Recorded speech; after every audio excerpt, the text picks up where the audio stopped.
en sommes donc au cœur du programme de sécurisation dans les gorges de l'Arly, puisque nous sommes en train de creuser le tunnel sur le site des Cliés, un tunnel de 240 mètres de longueur que nous avons attaqué donc depuis le 5 octobre.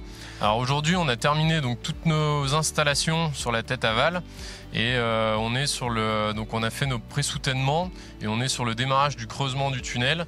Et là aujourd'hui, on a fait une vingtaine de mètres à peu près sur les 240. Alors le creusement d'un tunnel d'une longueur telle, donc 240 mètres, se fait en ce qu'on appelle en technique traditionnelle, donc à l'explosif.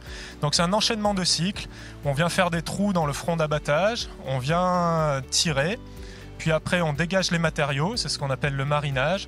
Ensuite viennent des phases de sécurisation, de purge, c'est celle qu'on est en train de faire actuellement.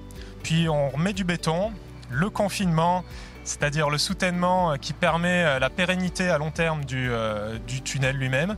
Et ensuite, on attaque la phase ultérieure et on recommence comme ça des cycles tous les jours, toutes les 24 heures à peu près. Alors, les principales difficultés qu'on peut rencontrer, nous, sur nos chantiers, alors c'est surtout vis-à-vis de la géologie, qu'on ne maîtrise pas forcément. On a des sondages qui sont réalisés au préalable, mais qui ne nous donnent pas forcément toute la nature du terrain, donc ce qui veut dire qu'on le découvre quand même au fur et à mesure qu'on creuse le terrain, et on adapte nous nos soutènements en fonction de ce qu'on découvre au jour le jour. Donc là actuellement c'est un BRH, un brise-roche hydraulique qui est à l'œuvre, donc il vient taper comme un gros marteau-piqueur les blocs résiduels au tir à l'explosif.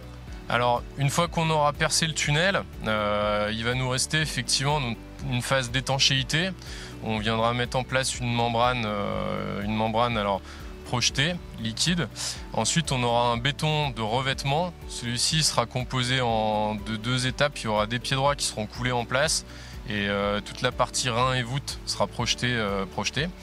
Ensuite, on aura également tous les réseaux et toutes les VRD, donc les réseaux et voiries divers à réaliser du tunnel. La chaussée, la structure de chaussée. On a quelques équipements du tunnel à faire, des niches de sécurité notamment. Et un local technique pour le pilotage des équipements du tunnel. Donc le calendrier prévisionnel est toujours de respecter l'objectif d'une ouverture provisoire à la mi ou à la fin février 2021. Ouverture qui permettrait de passer la majeure partie de la saison hivernale de ski la route ouverte, puis de refermer la route des gorges pendant quelques mois, le temps de terminer le chantier du tunnel.